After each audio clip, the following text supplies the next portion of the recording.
La historia de la Iglesia de Jesucristo merece que se recuerde.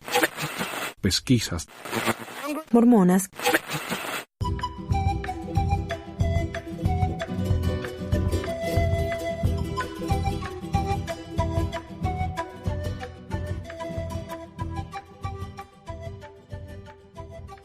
Hola a todos, bienvenidos a otra edición de Pesquisas Mormonas, les habla Manuel. Hoy tengo para ustedes a 5 invitados de España. Hoy vamos a hablar acerca de un artículo publicado en mormonsud.org acerca de 5 cosas que uno tiene que saber sobre la iglesia en España. Y para ver la perspectiva de los españoles, tengo conmigo aquí a Félix. Hola Félix.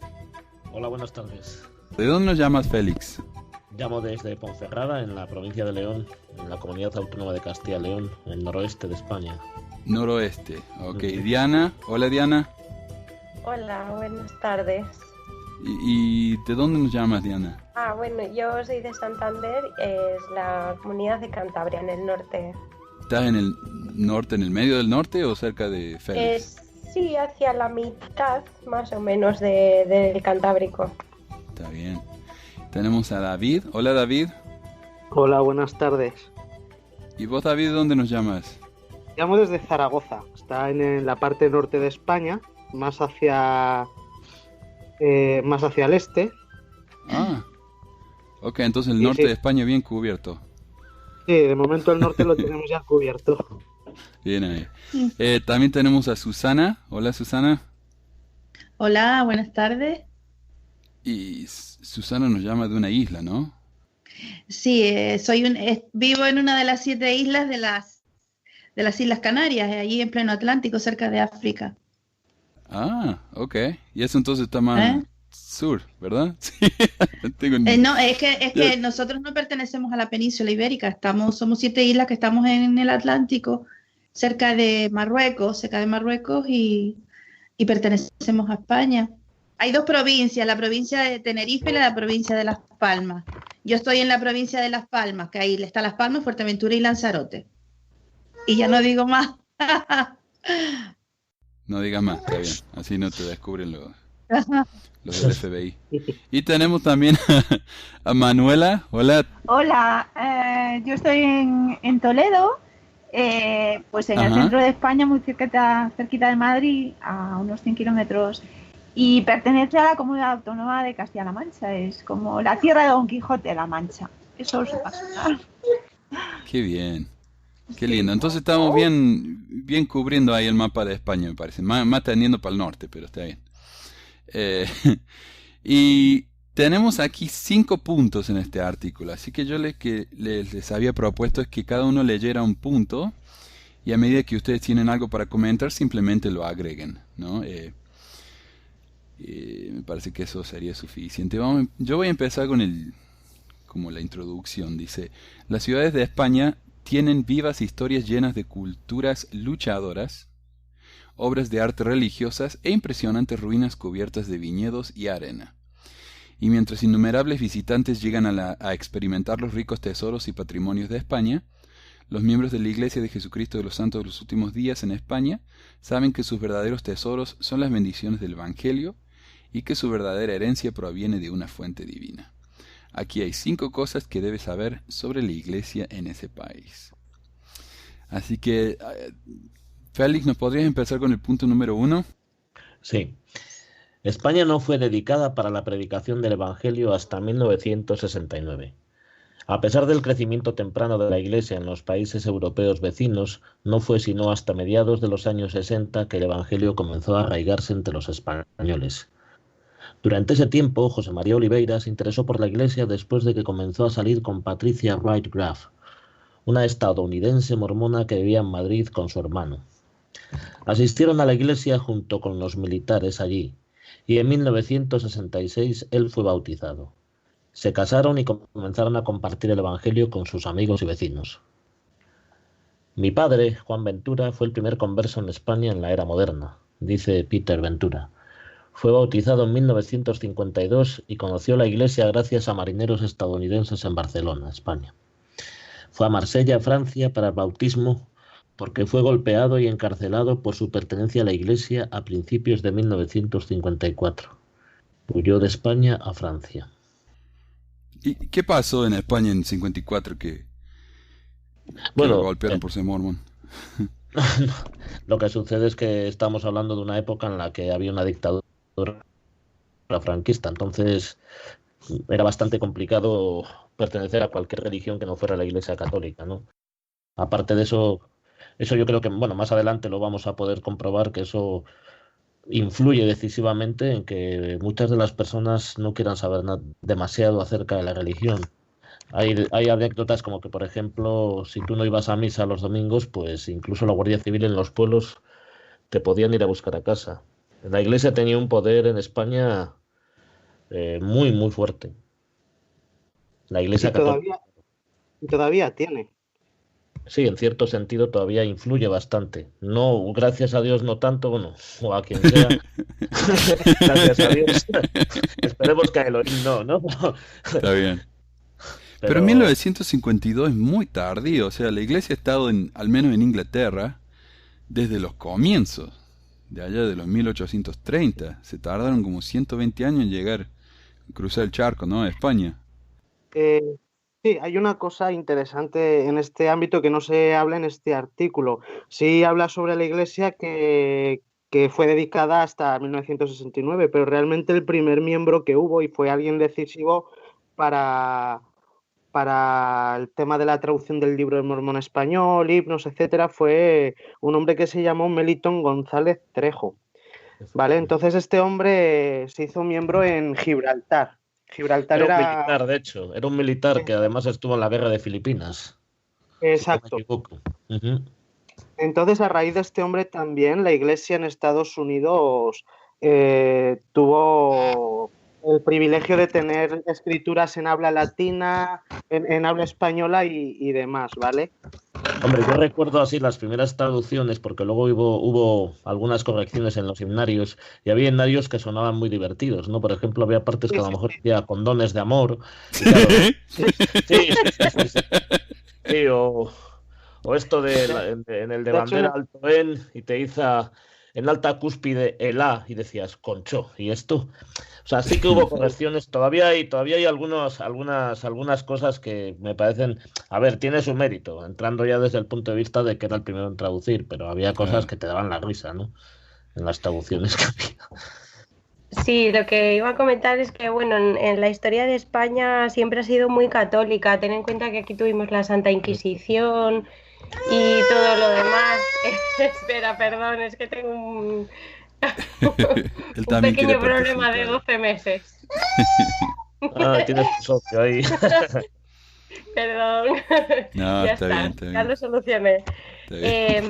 Entonces, en España hay una tradición católica muy, muy, muy arraigada, y el miedo de las personas a cambiar también es muy arraigado, porque la Iglesia ha sido la que ha mandado desde siempre.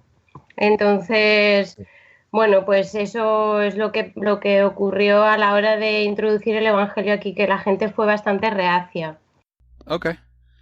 Bueno, sigamos entonces. Muchas gracias por el antecedente, muy interesante. Y vamos, Ventura continúa detallando la fe de su padre y su pertenencia a la Iglesia. Fue llamado a ser el primer presidente de la rama en España en 1973. Más tarde en España fue consejero de 3 presidentes de misión y fue el primer sellador español. José María se convirtió en uno de los primeros miembros españoles en permanecer en España, dice Lloyd Brimhall, miembro de Arizona que vivió en España a principios de los años 70. Él desempeñó un papel importante en ayudar a traer la Iglesia a la gente española. Ángel Herrero fue otro de los primeros convertidos en España, convirtiéndose en miembro incluso antes de que los misioneros llegaran al país. En aquellos días la Iglesia era muy pequeña, desconocida e incapaz de llegar a la comunidad. Hombre, yo le diría que prácticamente hoy en día también es desconocida. Prácticamente. Bueno, dice Herrero, tuvimos permiso del gobierno para reunirnos, pero no fuimos legalmente reconocidos hasta 1967. Después de que la Iglesia recibió el reconocimiento oficial del gobierno español, bueno, esto de hablar de gobierno suena divertido. El elder Marion G. Romney dedicó España para la predicación del Evangelio en mayo de 1969. Los misioneros llegaron 3 semanas después y la primera misión fue creada en 1970. En 1982, en Madrid se formó la primera estaca y José María Oliveira fue llamado a servir como presidente de dicha estaca. 10 años más tarde, el presidente Gordon B. Hinckley visitó al rey Juan Carlos I y la reina Sofía de España y les presentó un libro de Mormón. Bueno, esta foto presumieron en Las Leonas durante bastante tiempo, ¿no? Con la foto esta del presidente Hinckley y los reyes. Sí. Lo recuerdo, sí. ¿Y Vamos, por qué dijiste Sí, yo también lo recuerdo. ¿Por qué dijiste eso del gobierno, Félix? Hombre, porque realmente lo de gobierno me suena. Yo es que más bien realmente en España hablar de gobierno español es como decir desgobierno, porque realmente España era un cortijo de los Franco, ¿no? O sea, y bueno, pues sí, es verdad que había ministros, pero realmente no sé, me suena muy raro cuando hablan de gobierno español. Pero sí, es por eso, ¿no? Es sarcasmo, ¿no? Dice, hoy hay 3 misiones en el país, más de 140 congregaciones y un templo muy ocupado. Yo me imagino que aquí engordarán un poquitín también las cifras, pero bueno. Y porque eso de ocupado... Sí. Sí, tienes toda la razón. Algo que me sorprende que no hayan comentado, y yo se lo he escuchado a mi padre hablar muchas veces. Mis padres se bautizaron en el 76 o en el 76, sí, yo creo que sí, más o menos. Y mi padre fue el primer presidente de rama de Valladolid de español. Antes solo había misioneros. Y él siempre me comentó que España se abrió a la dedicación porque no estoy segura si en aquel entonces el presidente Kimball, que era un consejero, esto no estoy segura, pero fue a hablar con Franco y le presentó, bueno, pues los 13 artículos de fe y bueno, pues hablaron, y como a Franco le hizo mucha gracia que dijésemos que teníamos que estar sujetos a las leyes del país y todo lo demás, bueno, pues él dijo, bueno, pues me caéis bien, así que ya podéis predicar aquí si queréis. O sea, es algo que la gente, no sé, o sea, me sorprende que no lo hayan hablado, pero se abrió España a la dedicación por eso, básicamente. Claro, como que le chuparon la media ahí al... Sí, vamos, pero completamente. Es que, de hecho, una de las cosas que veo similares a la Iglesia, nosotros si por ejemplo observamos las ideologías en los tiempos del fascismo, ¿no? Mussolini, Hitler, Franco, ¿no? En cierto sentido se parecen muchísimo a la forma de ver la vida de la Iglesia, ¿no? Por ejemplo, en Alemania las mujeres, aquí en España, por ejemplo, a mí mi madre me cuenta que tenían que aprenderse los puntos del movimiento de la falange, ¿no? Que aunque... Y tiene que ver bastante con eso, ¿no? Y las mujeres tenían, digamos, un rol muy específico, muy parecido al de la Iglesia. Y eso sucedía también en la Alemania nazi. De hecho, las mujeres tenían que procrear también, ¿no? Y eso sí que se incentivaba bastante, ¿no? Sí, doy fe. Sí, en los puntos del movimiento de falange. Mi madre, bueno, los tenía que hacer cuando tuvo que hacer las oposiciones, ¿no? Pues se tenía que aprender de memoria todos los puntos de la falange, tenía que aprenderse el catecismo, un montón de cosas, ¿no? Entonces... Nos hacían cantar el Cara al Sol también. A mí, por ejemplo. A mí ya no me tocó, pero bueno. A mí sí, yo tengo 57 años y soy en Canarias, nos hacían ir a la falange y allí nos ponían pues a hacer labores como de coser y cosas de estas a las mujeres, y siempre nos hacían cantar el Cara al Sol cuando llegábamos ahí. Yo me negaba a ir, yo no quería ir, yo me escapaba y mi madre se enfadaba y como que me obligaban, ¿no? Y era un rol muy... Nos hacían las mujeres aquí para coser, para yo qué sé, y después tenías que hacerlo, ¿no? Y si no ibas al servicio militar, porque eras una mujer, pues tenías que hacer pues una especie de servicio social, que yo elegí hacerlo en la biblioteca. Y estuve allí un tiempo. Y de hecho eso te obligaba a Franco a hacerlo. ¿Sí? Y de hecho existía una organización muy parecida a los Scouts, que era la OGE, ¿no? Que hoy en día existe... La OGE. El otro día, pero es Sí, es Y casi la desigual. Y era una organización casi paramilitar, ¿no? En la que llevabas uniforme con boina, con el símbolo de la falange, con la camisa. En un Eso lo principio vivió mi padre, sí. Sí. Eso es cierto. Sí, llevaban la camisa azul, luego ya con la democracia. Todavía aún aguantó unos años y luego ya tendió a desaparecer, bueno, pues por lo que Efectivamente. implicaba, ¿no? Ideológicamente. Pero bueno, sí. Es muy parecido. Yo imagino que lo que dice. ¿Quién era la que habló antes? ¿Era Diana, no? ¿Puede ser? O Sí, era Diana, ¿no? Y sí, efectivamente sí. sí que es cierto que eso le pudo haber caído en gracia a Franco, ¿no? Porque a mí me parece curioso, ¿no? Bueno, según mi padre, Franco ya estaba chocheando, pero aún así todavía le quedaban un par de luces, ¿sabes? O sea, Sí. o sea, que entras a una iglesia estadounidense de estas características en una España en la que te podían romper las manos por no ir a misa o por no hablar español, pues la verdad es que sorprende, ¿no? Sí. De hecho, también aquí estaban, bueno, Franco, dentro de lo que era la dictadura, con el resto de Europa prácticamente no teníamos relación. Sin embargo, Estados Unidos, por ejemplo, Franco permitió que estuvieran en las bases militares, que hoy en día todavía incluso existen. Entonces, desde ese punto de vista, pues yo creo que eso ayudó bastante a que quizá la Iglesia pues se pudiera asentar antes de que llegara la democracia, ¿no? Eso me dijeron a mí, que empezó por ahí, por las bases que habían en España. Empezaron aquí, lo comentaron en Canarias, en el sitio donde yo estaba, en la rama donde yo estaba. Sí, de hecho lo estábamos leyendo, ¿no? Ahora mismo, ¿no? En esta parte. Sí. Aquí yo solo quiero agregar una cosita. Aquí dice que hay más de 140 congregaciones. Aquí en el sitio kumura.com estoy viendo que en el 2015 habían 142 ¿qué es? Unidades, dice. Entre barrios y ramas. Hay más barrios que ramas. Pero dice que había 54.000 miembros en el 2015. De 54.000 miembros, 142 barrios, eso quiere decir que cada barrio existían 380 personas. Pero supuestamente solo hay una actividad de menos de 100 personas por barrio, o sea, algo así como el 20 y tanto % de la gente en España está activa. E incluso menos, creo yo, ¿eh? Sí, Mira, yo manejo datos recientes, que he sido, pues hace nada he sido secretario, ¿no? Nosotros tenemos en la rama, pues te puedo decir que hasta hace un año estábamos hablando de que yo tenía como 120 personas inscritas, si no más. Entonces un día llegaron unos misioneros bueno, que tenían dentro de la misión la asignación de hacer limpieza dentro de las unidades para llevarlo, digamos, que a lo mejor a un registro central para no ser, digamos, una carga de estadística para las ramas.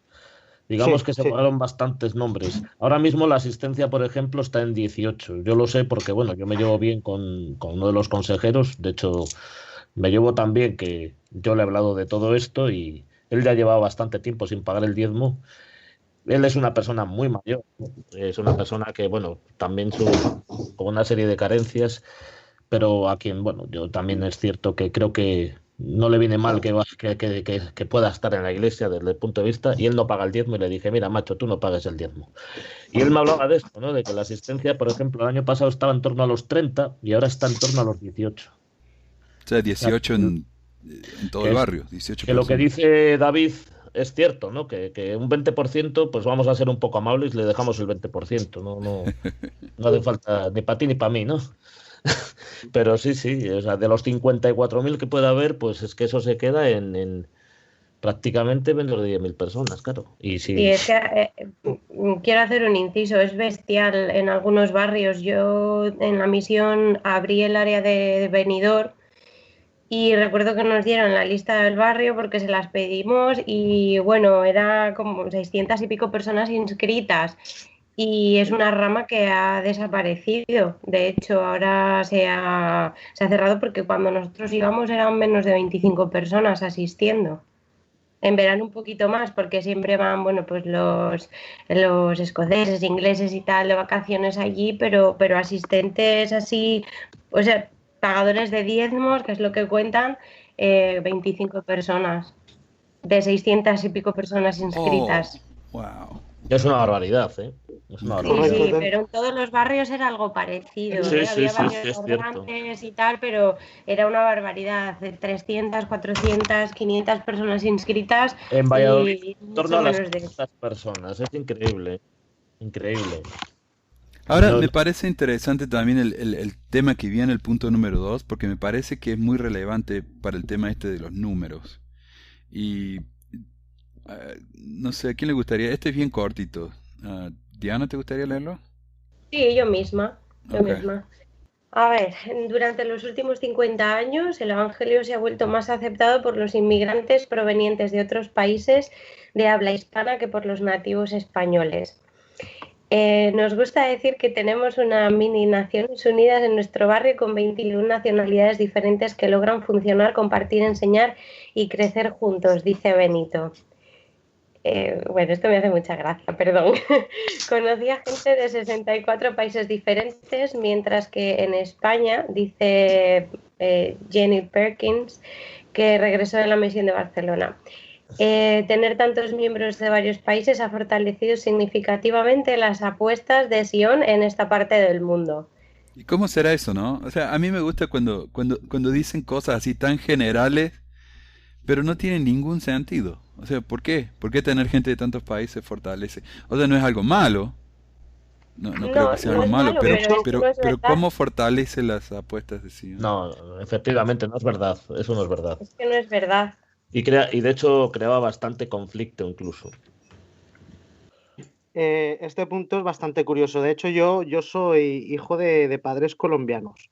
Mis padres vinieron a España en el 74, 73, 74.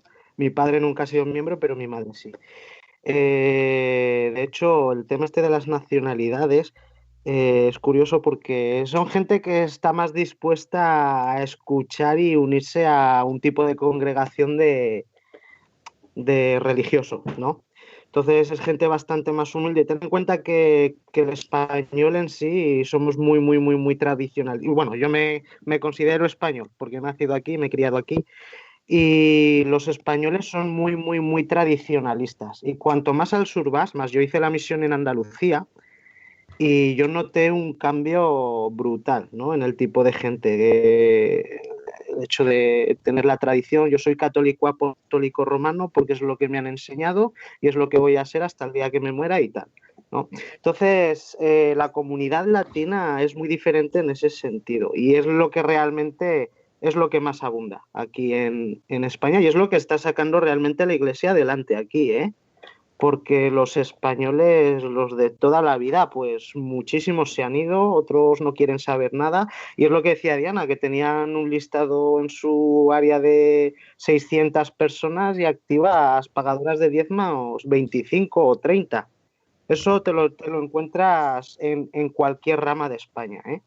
Yo he estado en obispados y demás y las cifras son así. Entonces, se sale mucho adelante por la comunidad latina, realmente aquí en España, que es la que más predomina, ¿eh? Pero sobre todo creo, David, añadiendo lo que tú dices, ¿no? Que se sale adelante sobre todo en lo que son las ciudades grandes, porque por ejemplo en ciudades como la mía, Sí, ¿no? exacto. Sí, eso indudable. La- no, no, Una cosa que me hace, que es que se vio aquí cuando hubo el boom de inmigración aquí en España fue sobre el año 98-99, ujú. que es cuando realmente todas estas personas latinas, pues que se querían buscar la vida y demás, tuvieron una facilidad muy grande para entrar en España. De hecho, mis padres cuando vinieron a España, eso fue una odisea para ellos, ¿no? Entonces, cuando entraron aquí en España toda la comunidad latina, pues muchos, pues gente muy necesitada, buscando un futuro nuevo y tal, pues, y sobre todo, pues es lo que dices, en ciudades grandes como Madrid, Barcelona, sobre todo, porque las demás ciudades más pequeñas sí hay latinos, pero es muy, muy pequeña realmente las congregaciones y los barrios allí. No, yo lo que quería decirte, mira, yo por ejemplo estuve en México, marché en el año, pues a principios del 2000, ¿no? Sí, Estuve trabajando allí. España todavía no había entrado en el euro. Yo cuando regresé ya con ¿no? y con mi hijo pequeñín, sí. llegamos a la unidad aquí en Ponferrada, ¿no? Y a mí me dio una sorpresa tremenda porque vi muchísima gente de Latinoamérica, ¿no? Eh, por ejemplo, había una familia colombiana que hace poco ha marchado, ¿no? Yo me llevaba excelentemente con ellos porque además, digamos que eran dentro de los miembros no eran de las personas cerradas, ¿no? Y me encontré con muchos ecuatorianos de todas las nacionalidades. Claro, ellos se frotaban las manos, pero también es cierto que los problemas empezaron a llegar porque muchas de las personas que llegaban, y eso en parte, y bueno, si no toda la culpa, es porque la Iglesia prometía una serie de ayudas con los misioneros. Lo único que por lo que realmente estaban interesados en la Iglesia era por la ayuda económica o por la ayuda que le podía ofrecer la unidad. Sí, exacto. Sí. Cuando llegó la crisis, ¿no? Cuando llega la crisis, vamos, esto como un dominó, ¿no? Un efecto dominó de empezar a marcharse esta familia colombiana, por ejemplo, que te digo, que además están muy integrados, ellos se sentían muy españoles, los chavales, una de las hijas había nacido aquí, el chaval había venido desde que era un chavalín pequeño, 2 años o 3, y vamos, eso es lo que hundió totalmente la rama. Y luego ya aparte, pues en nuestro caso, por ejemplo, cuando nosotros decidimos dejar la iglesia por todo lo que empezamos a averiguar, eso ha sido un shock para la unidad. O sea, no entienden, no les entra en la cabeza. Es más, no les entra en la cabeza incluso que yo la semana pasada le llevase yo al presidente de rama, a su hijo, a una revisión dental y sin ningún tipo de problema. O sea, porque realmente, digo, es que yo no tengo ningún problema personal con la gente. Mi problema es simplemente con la fe y con la iglesia, o sea, con la organización. O sea, eso es lo que ellos no les entra. Dicen, pues entre la estampida de inmigrantes que se ha marchado, porque aquí no hay trabajo en esta zona ahora mismo, y en nuestro caso, nosotros y otra pareja que también, ellos han borrado los registros de la iglesia, yo les hablé y ellos han ido mucho más allá, es decir, yo todavía me he dado pereza borrarme, pero hay una pareja que se han marchado completamente de la iglesia, o sea, de hecho, a tomar por saco. Y yo hablé con ellos y además yo les expliqué, les di la información de pesquisas y demás, y ellos se marcharon. Hay otra gente que evidentemente, pues yo tampoco, hay gente que está delicada de salud y sinceramente no me he atrevido a hacerlo porque puede ser un shock y les puede joder desde el punto de vista de la salud. Hay una señora que yo conozco y yo ahí sí que no quiero, porque tú imagínate el choque que le puedes poner, ella está enferma, tiene diabetes, está fastidiada y yo ahí me callo la boca como vamos. Yo creo que eso es comprensible, ¿no? Pero sí es cierto. ¿Puedo hacer? Sí. Mira, aquí en Canarias, cuando yo me bauticé, que fue en el año 94, hacía mucho tiempo, o sea, se llevaron una alegría tremenda de que yo me bautizara, porque hacía por lo menos no sé cuántos años, por lo menos 3 años que no se bautizaba nadie. Y había menos de 20 miembros en la iglesia, aquí en la isla donde yo estoy. Entonces... yo fui un bautismo ahí de sorpresa y después con esto del tema de la crisis en otros países latinoamericanos empezaron a vinieron dos tipos de vino gente que se convirtió a la iglesia, como decía este chico, por las ayudas y tal. Sí, Félix, perdona, es que me da algún lío. No te preocupes. Y después empezaron a venir estos, ¿no? Pero o acababan bien o acababan mal, y empezaba a haber malestar entre los miembros, porque la crisis, decía muchos, había miembros que tenían pocas posibilidades de aquí y nunca habían recibido así como grandes ayudas y venían los de fuera para que se bautizaran y los ayudaban, ¿no? Pero después vinieron otro tipo de miembros, que eran otro tipo de personas que argentinos y sobre todo argentinos, vino un grupo grande de argentinos que eran miembros y que eran, yo para mí cuando los vi llegar, digo, pues vinieron aires nuevos, ¿no? Digo, a ver esta gente que nos trae con la iglesia que era más grande en Argentina, y la sorpresa mía fue que entre los que estaban aquí, que eran casi todos conversos, que eran los presidentes de rama, presidentes de distrito, y resulta que se creó una competencia tremenda y no aceptaban los consejos que le daban los argentinos que venían de allá. Y las cosas que traían, ¿no? O sea, se armó una impresionante. Yo pensaba, digo, bueno, esto pensaba yo que iba a ser bueno, que iba a venir gente de fuera, aires nuevos, con otras capillas con donde hay más gente, barrios y estacas. Y digo, y ahora aquí lo que se ha creado es un problema tremendo, una lucha, o sea, fue un malestar increíble. Cuando yo dejé la iglesia, seguía siendo una rama y ahora para poder tener un barrio han unido la rama esta con la rama de otra isla. Fíjate, una isla mar de por medio Y es un barrio, ahora es un barrio, me he enterado yo, pero es un barrio porque los miembros de aquí no pasan de 20. Incluso amenazaron, incluso estando yo allí dentro, que si no aumentaba el número de miembros, porque iban a cerrar la capilla. Entonces, al final unieron el número de miembros de aquí con el número de miembros de otra isla menor, hay 2 islas menores, Lanzarote y Fuerteventura, y Las Palmas es una isla donde había más miembros, ¿no? Pues unieron las islas menores y ahora han formado un barrio entre las islas menores. Y o sea que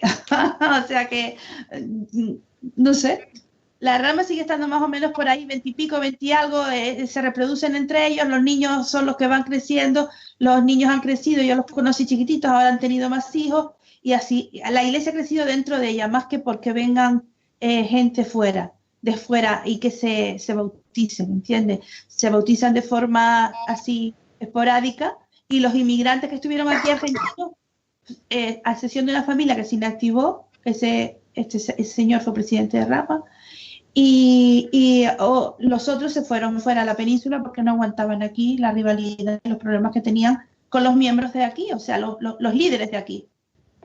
Yo quería aprovechar, perdón, ¿puedo hablar? Soy Manuela. Sí, por favor.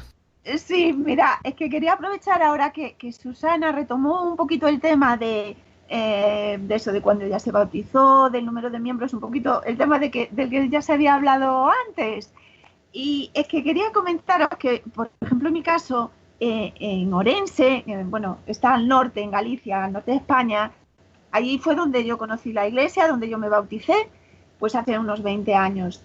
En aquel momento todavía conservo los listados de miembros de la época.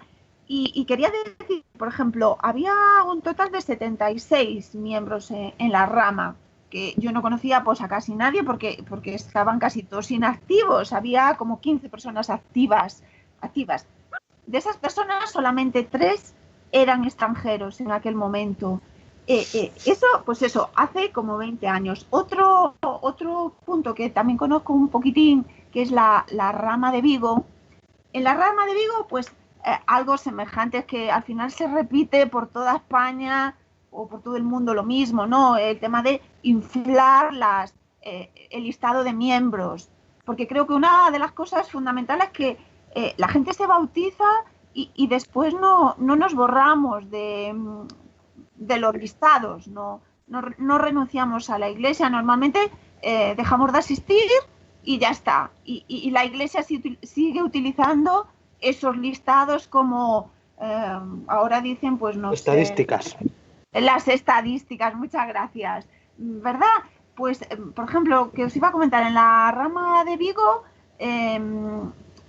al principio cuando empezó, hace pues unos 40 años o algo más, había unos 40, 50 miembros. Por supuesto que ninguno extranjero, ¿verdad?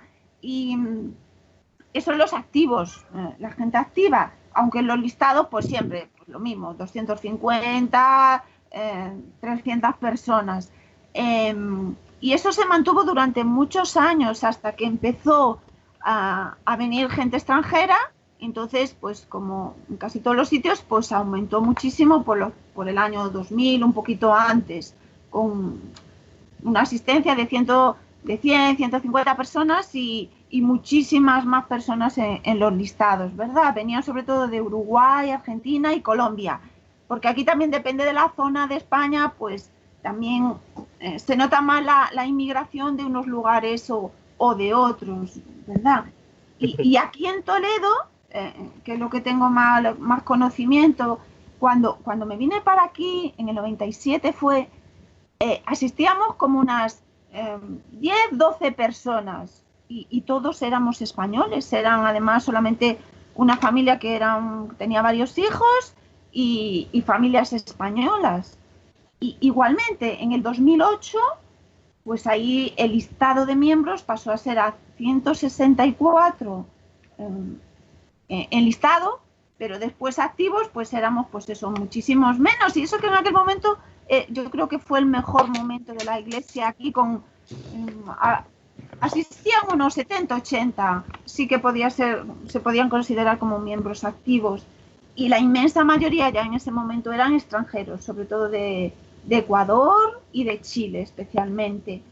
Entonces, quiero deciros que realmente aquí la Iglesia subsiste gracias a las personas, sobre todo hispanoamericanas, aunque también hay algo de África y del resto de Europa, ¿verdad?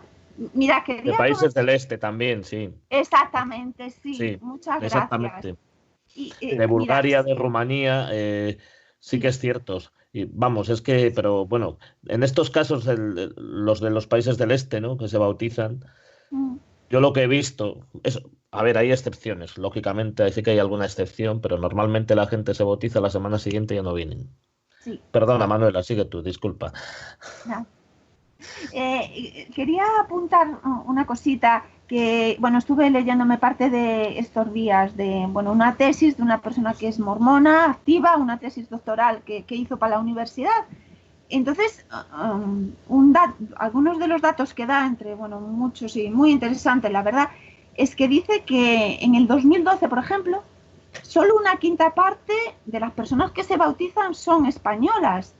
Entre el 2008 y 2012, extranjeros se bautizan un 78% y españoles un 22%. Y esto lo sacó de registros de Salt Lake, o sea, que son reales. Y después otra cosa interesante, que me pareció muy interesante, si hablamos de los dirigentes generales de estaca y de distrito en España, en el 2007, por ejemplo, hablando de eso, dirigentes de estaca y de distrito, el número de españoles es el porcentaje de españoles es de un 76% frente a extranjeros, que es un 24%. Quiero decir con esto que, aunque los miembros de aquí son muchísimo más extranjeros, cuando se trata de llamar a líderes de estaca o de distrito, utilizan a los españoles, ¿verdad?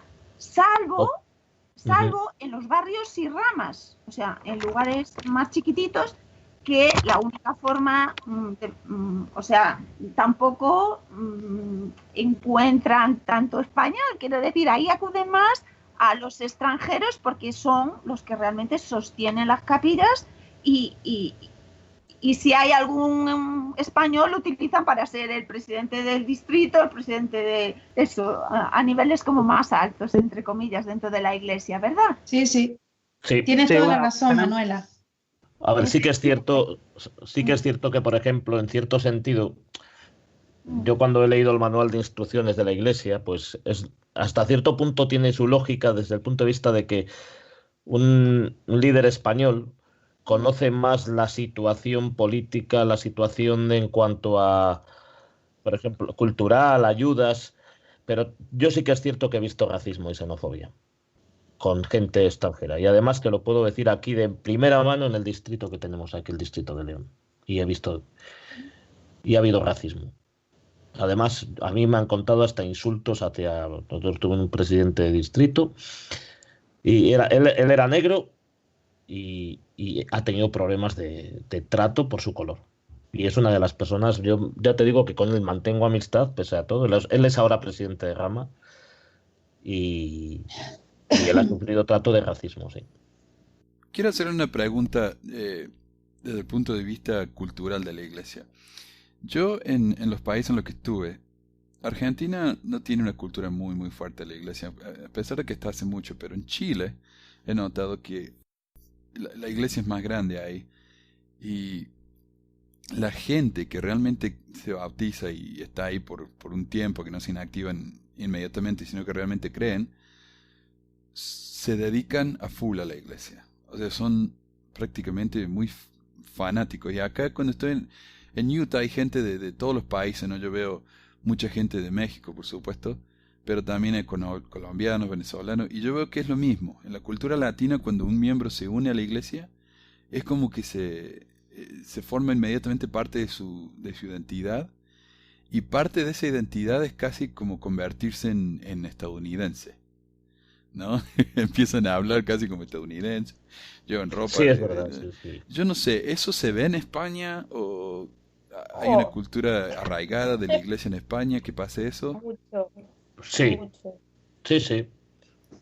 Yo recuerdo Mucho. misioneros españoles, a mí me ponían malo, me ponían enfermo. Eso de hablar mal español siendo español y con acentillo americano. Y yo decía, pero tú eres tonto, ¿qué te pasa? Y perdón que te lo diga así. Y vamos a ver, habla bien español, encima de que el que tiene que aprender bien español, tú le pones, aprendes tú mal, encima mal el inglés, porque presumían Claro, de hablar ejemplo. inglés y hablaban patas. Pues al final no hablaban ni uno ni otro, de verdad, te lo digo así. Eso de hablar, el Padre Celestial, digo, pero por favor, en serio, o sea, sin poner un artículo delante, o sea, esas cosas a mí me molestaban bastante y sí que lo he visto. Y además me hace gracia porque es que parece como si quisieran darle un poco de más interés de que soy un poco diferente, soy especial, o ciertas traducciones. Por ejemplo, nunca he entendido que nos llamen elder. Digo, hay una palabra preciosa que es anciano, tú lees en la Biblia y pone anciano. Nunca entendí que, por ejemplo, en italiano se utilizan anciano. Yo digo, pero bueno, por qué utilizar una palabra inglesa? ¿Sabes?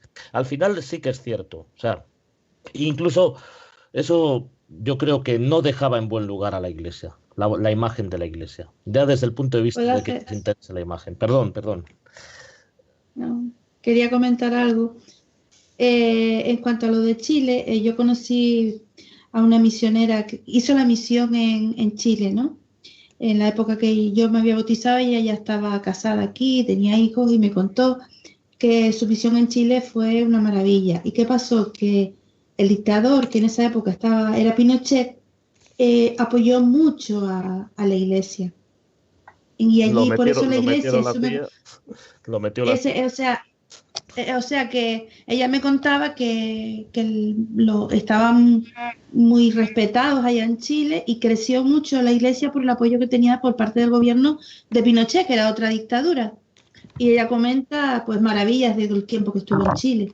O sea que al contrario de España, el Pinochet apoyó a los americanos, a la iglesia, sí, y fue bien recibida. En cambio aquí fue todo lo contrario.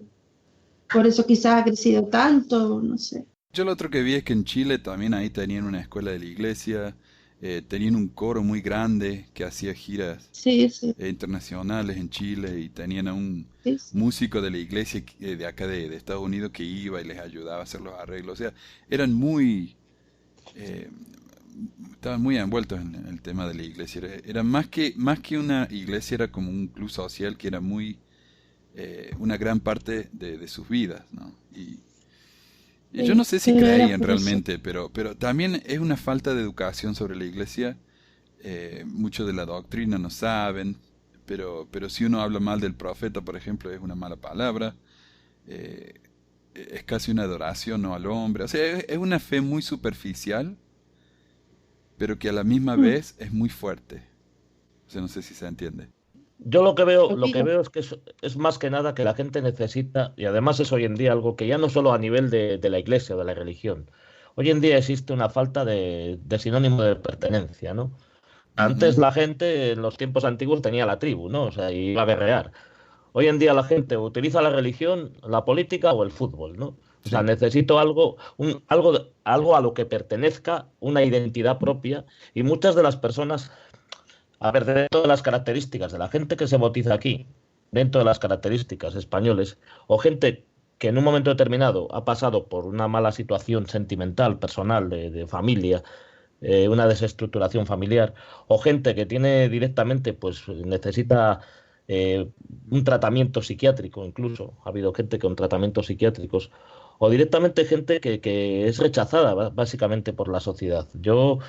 Dentro de todo eso siempre existen las excepciones y bueno, puede ser que en algún momento muchas personas, en cierto sentido, sí que la Iglesia les haya podido ayudar a que socialmente sean más aceptados. Luego ya, independientemente de que sea un engaño, de que la Iglesia disfraza las cosas, de que la Iglesia pretende hacernos creer una serie de cosas, nos pone unas expectativas que nunca se dan, y luego que la propia Iglesia es la que crea, pienso yo, porque yo cuando se realizaban las actividades decía, bueno, las actividades tienen una labor misional básicamente, pero luego también el hermanamiento. Y dice, no, es que lo que decías tú del club social, pero es que es la propia Iglesia al final la que se contradice. Dice, vamos a ver, o es una iglesia, o es un club social, o qué hacemos. O sea, porque si tú invitas a la gente, tú quieres dar a entender, digamos que es vender la iglesia al exterior, como que eres muy feliz, como que los mormones no sabemos divertir, pero la realidad es muy diferente. Yo cuando veía, digo yo, pero es que la realidad es muy diferente.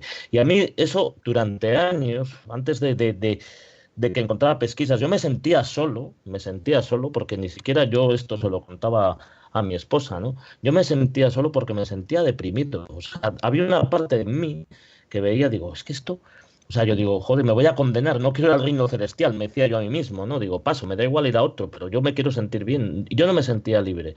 Y es la propia iglesia, pienso yo que es la que lo genera, ¿no?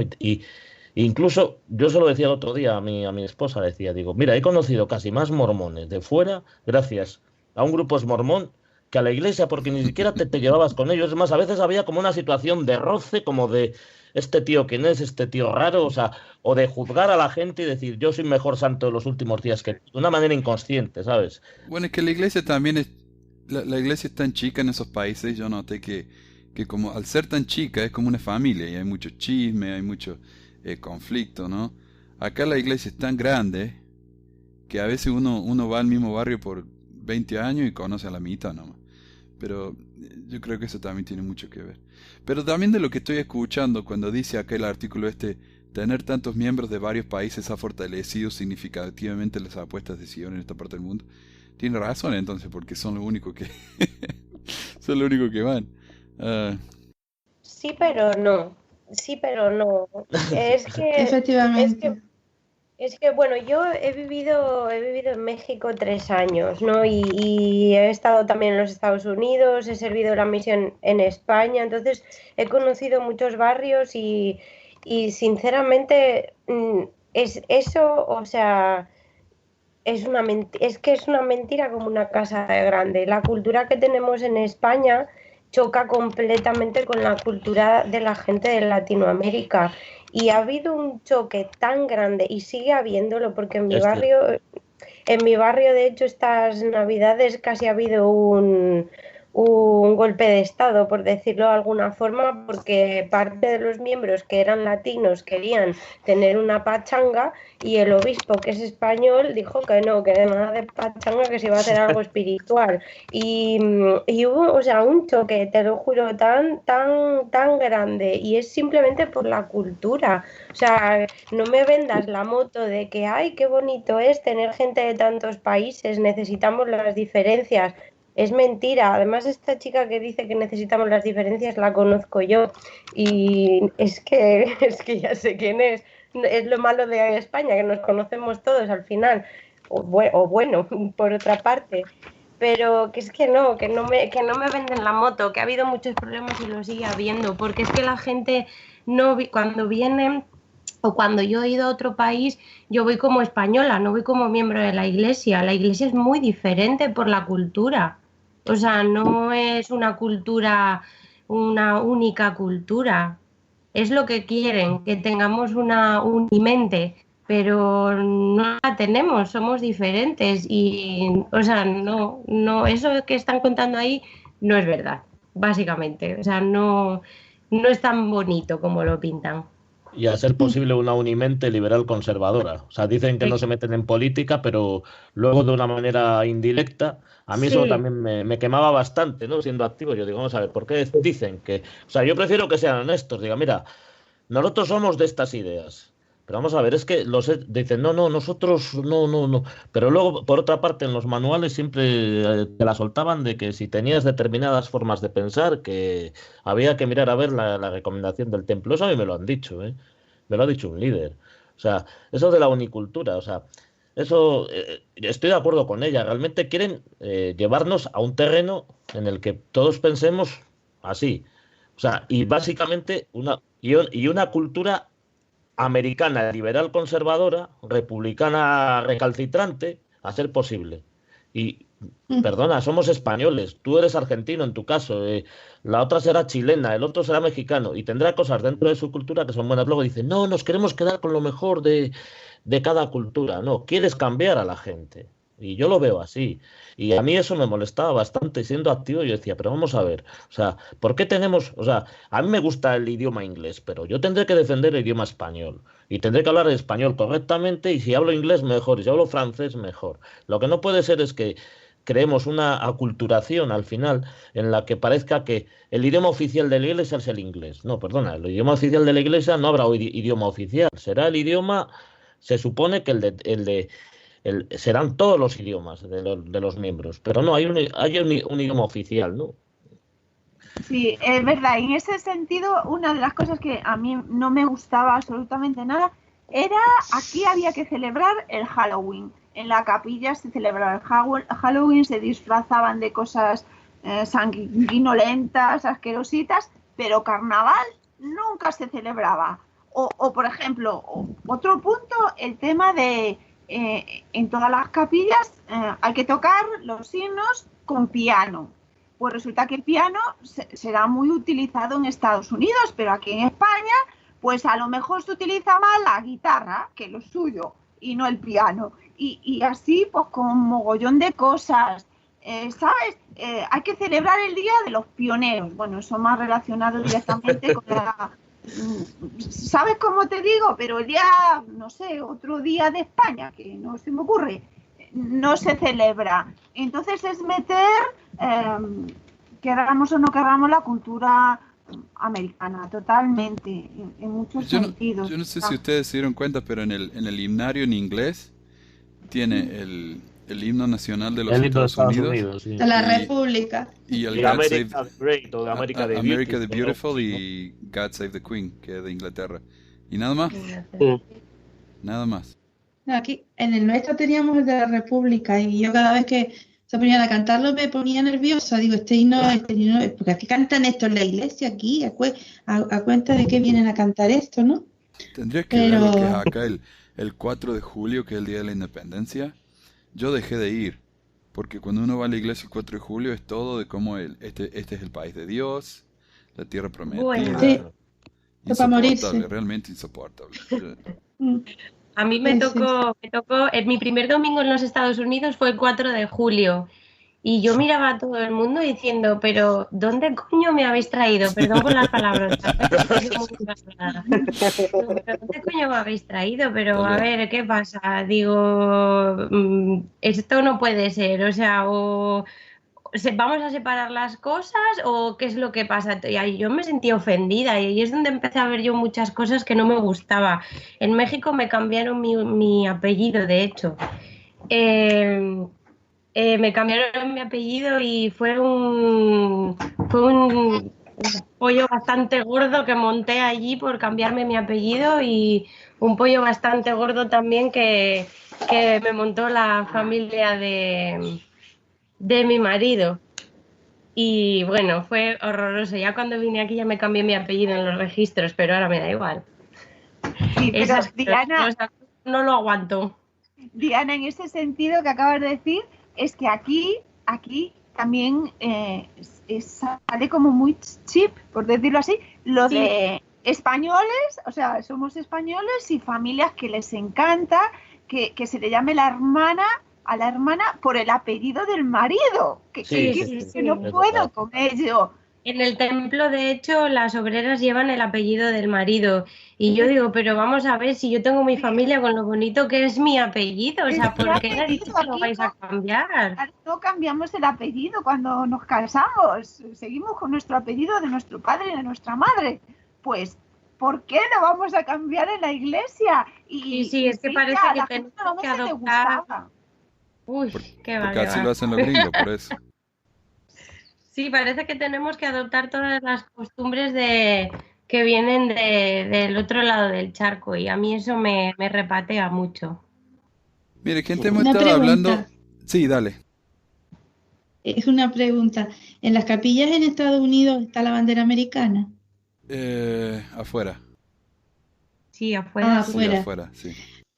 Es que aquí hubo un dilema tremendo porque hubo gente que fue a Estados Unidos y decía, no, allí tiene la bandera americana y nosotros aquí no tenemos la bandera española, ni siquiera la bandera canaria, y no sé quién quería poner la bandera canaria. Y se armó un jaleo allí, que no, que la bandera no, que para arriba, y ¿por qué los americanos? Total, que un follón con la dichosa bandera. Y claro, unos decían, ¿y por qué no podemos tener aquí la bandera española? Y no sé qué. Y un jaleo, igual que el día que vinieron los argentinos, nunca lo olvidaré, aquí en Canarias es tradición tomar café de toda la vida, como los colombianos y en una gran parte de Sudamérica, y los argentinos toman mate, ¿no? Pues la que le armaron a los argentinos, los pobres, con el mate y discursos sobre el mate y venga, total, que unos enfadados con el café. Digo, claro, a mí también, cuando yo nací en mi casa, lo primero que olías era el café que hacía mi abuela y mi madre por la mañana, y dice, ahora viene esta gente con el mate, a nosotros nos quitaron el café y a esta gente no les quitan el mate. Y decía uno, no, pero es que el profeta estuvo en Argentina y tomó mate. Digo, ¿quién dijo que? ¿Y cuándo el profeta? Digo, ¿y por qué no lo hacen oficial? Bueno, un follón. Porque no se aclaran ni ellos. Sí, Susana, porque no se después aclaran había los discursos eran todos enfocados al mate, a la cafeína, que tenía más cafeína, que el café más teína. Bueno. Estuvimos un tiempo que los discursos eran repetitivos. Después el tema de la bandera no te quiero contar. Daba risa, digo, pero bueno, es que, y yo digo, pues mira, a mí no, cuando yo cantaba el himno de la República ese no me gustaba nada. Digo, esto es el himno de allá en Estados Unidos, ¿no? Digo, bueno, pues, ese himno lo cantaban los soldados confederados. Bueno, por lo menos, a ver, yo en ese tema, a ver, el himno de Estados Unidos, por ejemplo, bueno, pues yo la verdad, a mí me parece una ordinariez que una iglesia cante un himno. Pues se supone que debe haber una separación de iglesia a Estado, y eres una iglesia, se supone que eres una iglesia internacional. Entonces, hacer una apología del nacionalismo americano. Bueno, el himno de la batalla de la República, hombre, mira, es un himno que lo cantaban los soldados confederados, es un himno religioso. A mí ese himno me gustaba, pero por eso, porque me gustaba el tema de la guerra civil, no por otra cosa, no, a mí me hizo gracia, ¿no? Pero claro, que esos, a ver, al final, yo por ejemplo, el tema de los himnos, pues es algo que, ya te digo, salvo himnos que tengan unas connotaciones políticas, pues yo ahí siempre, eso a mí no me gustaba en absoluto, ¿no?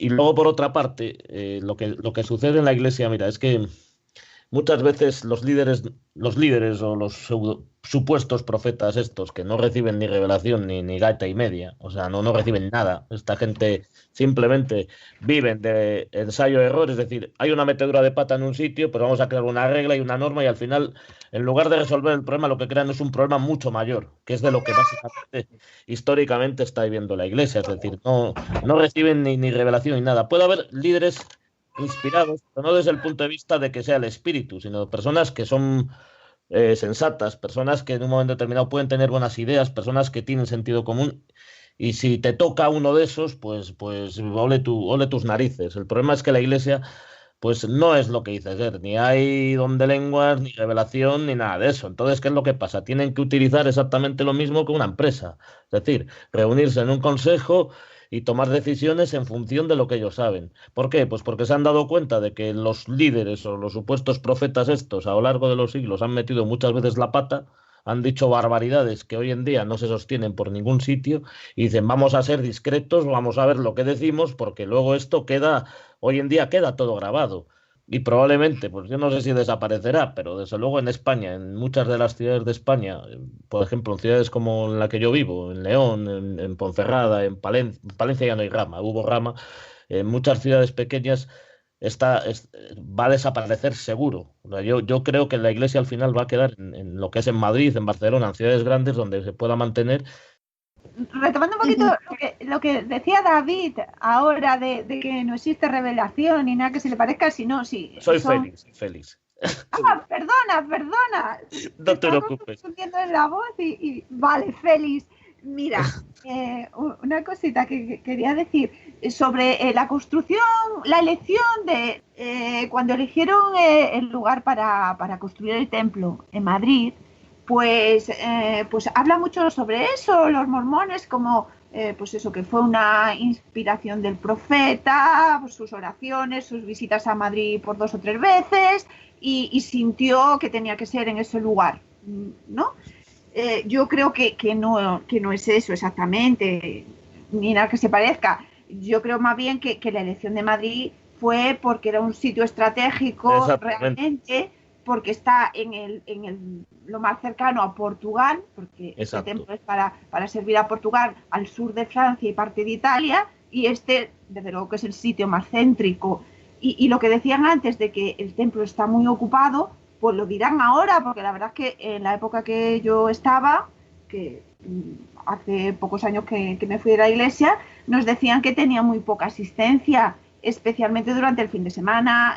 Bueno, el fin de semana es cuando había un poquito más, quiero decir, hasta el punto que nos decían que si seguía la cosa así, nos decían que el Señor podría llevar su templo a Portugal, porque eran más fieles los portugueses, porque realmente el señor Monfort, ¿no?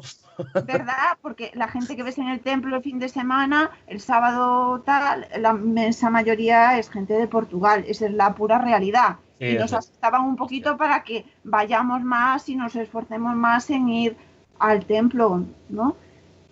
Y debido a esa, ¿verdad?, a esa insistencia en la importancia en las ordenanzas que se realizan en el templo por vivos y por los muertos, hace que les interese hacer grandes inversiones en estas construcciones para mantener a los miembros como fieles pagadores de diezmos y como fieles cumplidores en sus llamamientos y asignaciones para que trabajen de forma gratuita para la iglesia. Yo creo que esa es la inspiración que existe para este tipo de inversiones, tanto de templos como de capillas propias, ¿no? No, ellos nada, ellos que van a recibir. Ellos... Claro. ¿Tienen, si les pido que me den un último pensamiento o opinión o lo que fuera, ¿no?, sobre la iglesia en su área? Me parece que estamos perdiendo gente. ¿Les parece bien? Sí, perdimos a alguien, no sé quién. Diana. Diana, ok. Se le ha caído. Pucha. Susana, ¿tenés algo? Pues sí, que este artículo a mí no me, en el sentido de que no es muy real, vamos, de algunas cosas sí, puede sí, pero en la realidad exacta de la iglesia en Canarias como que no la plasma del todo bien. En Canarias no, en España, perdón, incluyendo Canarias. Pero los miembros de aquí son muy pocos, no se sostiene mucho la historia por los miembros de aquí. Y yo no sé hasta qué punto les dan llamamientos como obreros para que obligarlos como así un poco con la obligación de selladores para ir al templo y tal. Pero después cuando tú llegas al templo de Madrid, como yo más de una vez yo fui a Londres la primera vez, pero cuando fui a Madrid me asusté porque digo, caramba, si aquí hay más portugueses y sudamericanos que canarios, eran 4 pelagatos. De Barcelona habían 3 o 4 y después todos los demás que venían de Barcelona eran sudamericanos y después gente de Portugal, algunos franceses, italianos muy pocos. ¿Y dónde están los españoles? Pues me quedaba un poquito así, ¿no?, en stand-by. Y a nosotros nos pasaba lo mismo cuando teníamos el templo ahí en Buenos Aires. La mayoría de la gente en el templo eran todos de Uruguay y después construyeron un templo en Córdoba que yo no sé para qué, porque el otro templo apenas se iba a la gente y ahora teníamos 2. Mi opinión, mi muy humilde opinión, es propaganda. El templo es propaganda, no solamente para mantener a los miembros ocupados, sino que uno maneja por ahí por el templo y son siempre edificios tan lindos, tan lujosos. Entonces eso queda bien, ¿no? Uno lo ve y dice, yo tal vez me convendría irme a esa iglesia porque parece que tienen plata. Yo no sé si aquí a los compañeros les llegaron a decir que iban a construir templos pequeños, más pequeños, para que pudieran llegar a más gente. Y aquí en Canarias nos dijeron que si seguíamos siendo fieles nos podía construir un templo pequeño, porque para nosotros era un gran sacrificio ir a Madrid. Nos salía casi más caro ir a Madrid que ir a Londres. Entonces dice que nos iban a construir un templo pequeño. Yo me fui y todavía ese templo no se ha materializado. David, ¿alguna idea para concluir? Estoy muy de acuerdo contigo en el plan de tema del templo que has hablado antes. A mí el templo hoy en día me parece un marketing muy grande, porque es la fachada que da un poco la iglesia de ese poderío, estos edificios que tenemos tan grandes, tan bonitos y por ahí, ¿no? Pero bueno, realmente poco más que añadir en cuanto a eso de las culturas y demás. Félix, ¿vos tenés algo? No, bueno, yo creo que es exactamente lo mismo, ¿no? Realmente, y una de las cosas que yo lo comentaba hace tiempo, ¿no? Le decía, digo, vamos a ver, ¿no les es más fácil, en lugar de hacer tanto templo, coger, decir, bueno, una familia se quiere sellar o quiere hacer sus ordenanzas, pagarles un billete de avión al lugar más cercano y luego ya que vuelvan? Yo creo que les sale más barato que todo el mantenimiento. Ese es el punto primero, ¿no? Y luego, pues, ¿qué hacen? Pues últimamente, por ejemplo, pues aquí, por ejemplo, el distrito se organizaban pues viajes, 2 viajes al templo, 3 al año, ¿no? Porque, claro, tenían que llenar el templo, ¿no? Yo creo que, mira, una de las cosas absurdas de la iglesia, dentro de lo que es la hora vicaria, es, dices, ¿para qué me voy a molestar tanto por los muertos si no me molesto por los vivos? ¿No? Hay gente que necesita tener una calidad de vida mucho mejor, ¿no? Yo creo que la iglesia vende humo, vende esperanzas falsas. Desde luego Sí, no, sí. no predican con el ejemplo en cuanto a lo que es la pobreza en el cristianismo, ¿no? Como decía eso en las escrituras, ¿no? Del joven rico, ¿no? Dale todo a los pobres y sígueme, ¿no? Pues me parece a mí que eso no. Desde luego, ya independientemente de que el cristianismo sea verdad o no, desde luego con esa premisa no cumplen en absoluto, ¿no? Es puro marketing al final, ¿no? Y creo que esa es la decepción que llevamos todos. Y el templo, pues es eso, o sea, es la imagen de la iglesia, todo muy hermoso, todo muy tal. eh, Tratan de mostrar una imagen que no es, y yo creo que al final, salvo los que son unos ceporros de estos que no quieren ver las cosas, se quedan, o los que culturalmente ya se sienten arraigados a esa cultura, y yo lo respeto porque es jodido salirse de ahí, pero el resto termina marchándose y dice, no, no, esto es un engaño, o sea, esto es una tontería, esto es estar perdiendo el tiempo, el dinero y la vida, ¿no? Sí, mira, totalmente. Creo que la historia es el control mental absoluto que ejercen sobre los miembros, ¿verdad? En todo momento. Estar en la iglesia es como estar dentro de una burbuja, yo creo, desde donde realmente te da la impresión, te hacen creer que tienes respuestas para todo, que lo tienes todo, donde te hacen creer que las cosas malas que te pasan son bendiciones y te lo crees. Donde cuando, por ejemplo, te dicen que Satanás te ataca, es que vas por buen camino.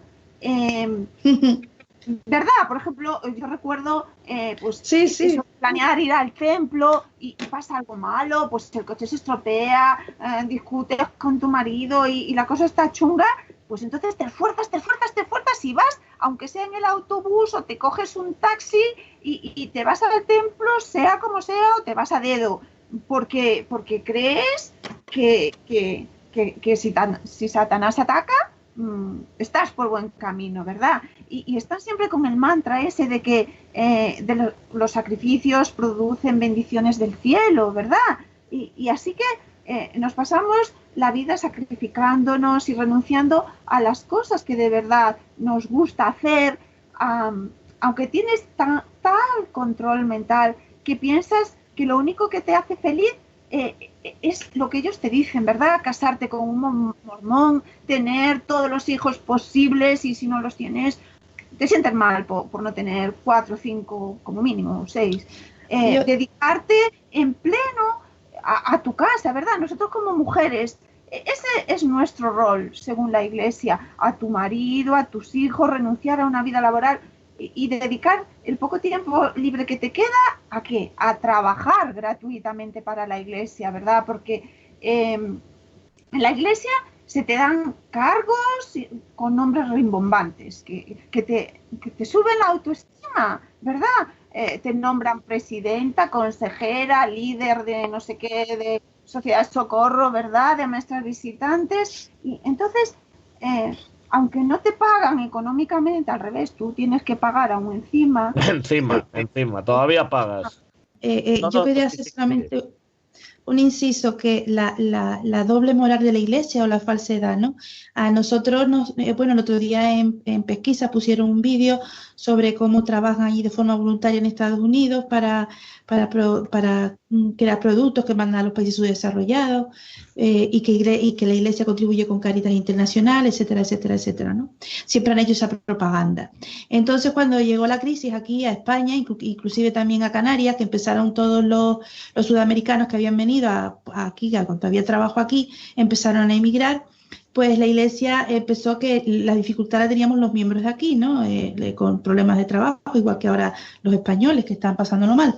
Y entonces nos empezaron a dar charlas, que si teníamos que programa de almacenamiento, que para arriba, que para abajo, que después teníamos que tirar si nos veíamos apurados de la familia, y que habían otras ONGs aquí como Cáritas, y que si nos veíamos mal, que fuéramos a Cáritas, y en último lugar a la iglesia.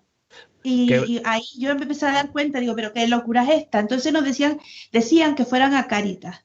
Cáritas es una organización católica, Manuel, por si no lo sabes. Miembros que iban haciendo cola, miembros de la iglesia, pagadores de diezmo, haciendo cola en Cáritas, que están frente de casa de mi madre, haciendo cola en Cáritas para recibir ayuda de Cáritas.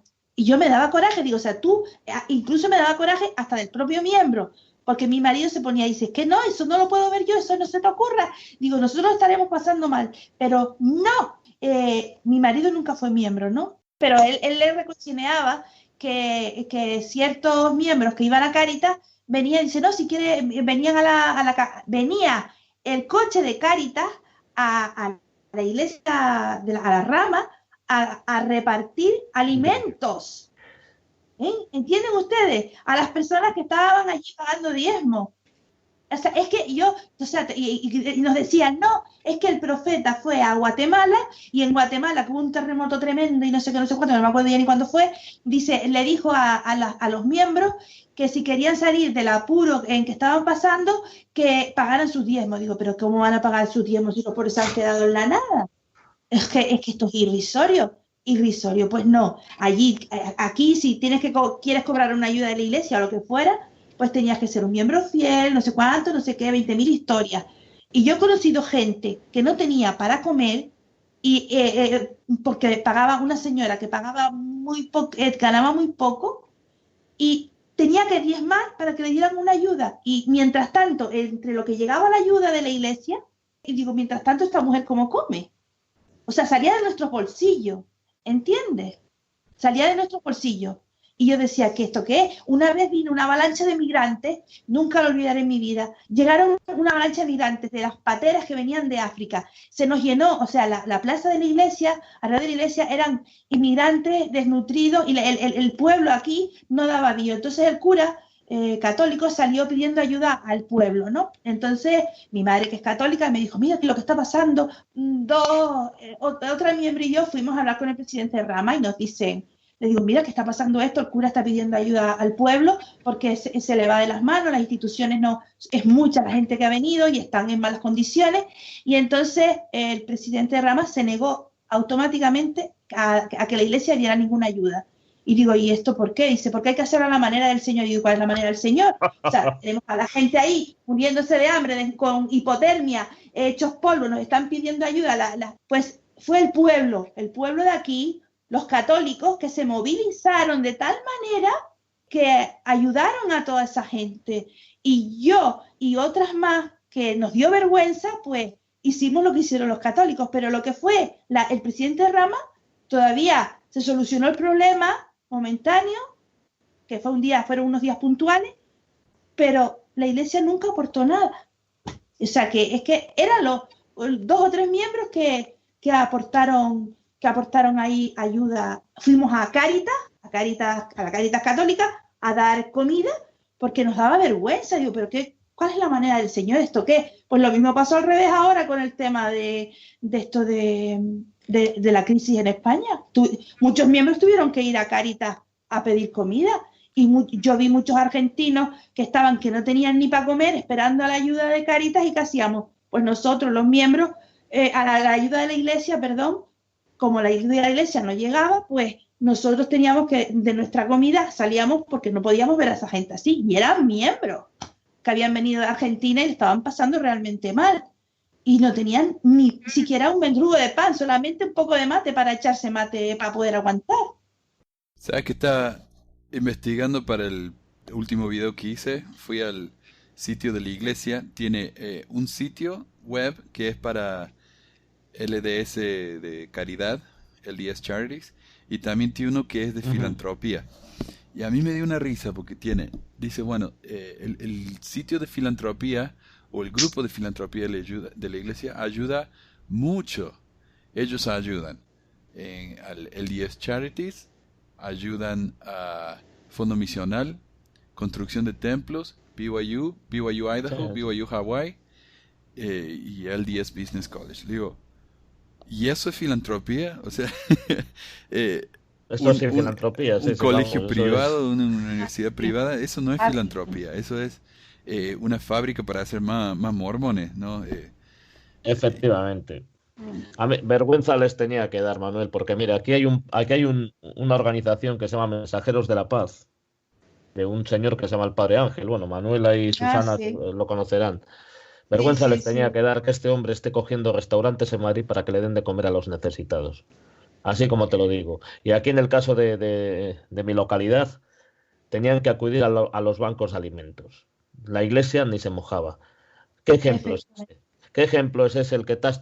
O sea, eso sí, para hermanos mormonas que ayudan, ir a donar sangre, íbamos con los chalequitos esos color fosforito, y si podíamos llamar a 250 medios, ahí que iban 250 medios. Lo que tú comentabas ayer lo estuve escuchándolo ayer en tu podcast, Manuel, eso es exactamente, digo, a mí me parece lamentable, ¿no?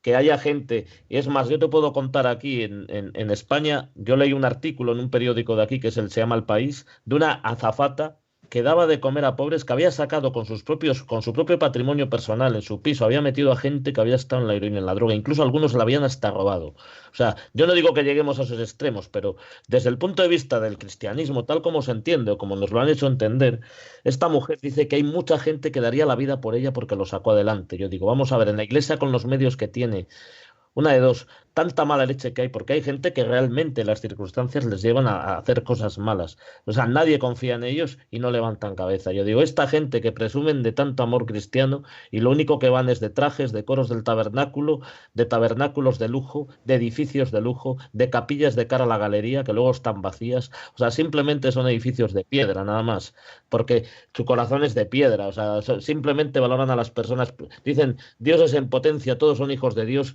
Son hijos de Dios, pero algunos son más hijos de Dios que otros. Eso es lo que pasa. Claro, como decía el de Rebelión en la Granja, ¿no? Con los animales, ¿no? Sí. Pero es exactamente lo mismo. O sea, entonces, esto en España se ve así. Yo no conozco la realidad de Estados Unidos, pero imagino que, bueno, que el típico republicano conservador de estos irá de lo mismo, de ese vuelo, ¿no? De ir de, sí, yo soy muy puritano, muy creyente, muy tal, y luego a la hora de la realidad, pues... Y ustedes están hablando de cómo esta es una iglesia americana realmente, no es una iglesia internacional. Y uno lo ve eso porque los Estados Unidos fueron fundados básicamente como un país de gente que quiere que lo dejen en paz. Acá, la cultura en general dice cada uno tiene que arreglársela como pueda. Hay muy pocas cosas socializadas, la educación está socializada, pero la salud no, es carísima. Entonces, cada una se la tiene que arreglar como pueda. Y la iglesia, la idea de caridad de ellos es no donar cosas, sino como el Fondo del Perpetuo de Educación, dar un préstamo con intereses. Entonces, ayudarles a salir de eso es ser autosuficientes. Pero eso no es ayudar. Eso no es ayudar. Además, eso de que el Fondo Perpetuo para la Educación, yo recuerdo cuando lo sacaron en su momento, yo estaba activo y a mí me hacía gracia porque la gente decía, ¡oh, qué brillante idea, qué revelación! Digo, mira, yo conocí hace muchos años a un chico español que había ido a Noruega a trabajar, de joven a una granja, y bueno, me dijo que allí, que tuvo la oportunidad de estudiar. Es decir, ¿pero qué hacía el Estado? Hacía un préstamo exactamente igual que el Fondo Perpetuo para la Educación, pero sin intereses. Pero una vez que tú terminabas tu carrera y te ponías a trabajar, te lo descontaban de la nómina. Así de sencillo. Digo yo, es que eso no es ni revelación ni gaitas, eso es una política como la que se puede hacer en cualquiera de los países nórdicos donde hay una socialdemocracia, ni más ni menos. Buenísima la conversación, muchísimas gracias por acompañarme hoy y por educarnos tanto sobre la iglesia en España. Realmente el 90% de lo que me dijeron no tenía ni idea, así que muchas gracias por su tiempo, por su paciencia. Adiós Félix, adiós hasta Diana, luego. Adiós David, Susana. Hasta luego, un abrazo. Un abrazo para todos. Sí, igualmente.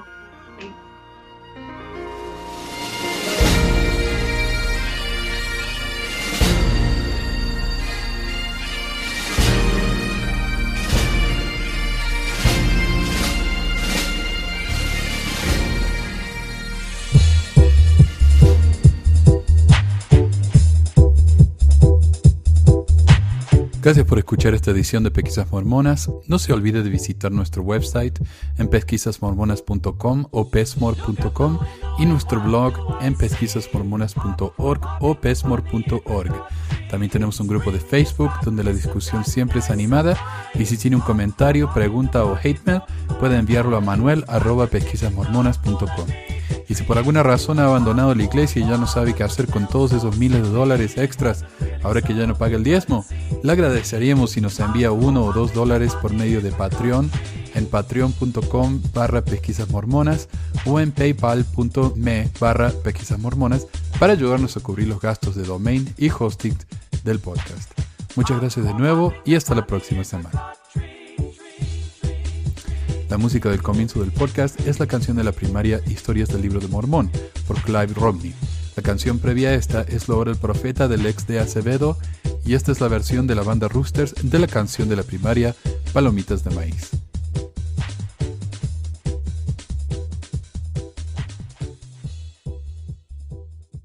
¿Por qué ayudar a Pesquisas Mormonas? Para que mi papá pueda parar los websites del podcast y de los videos. Gracias.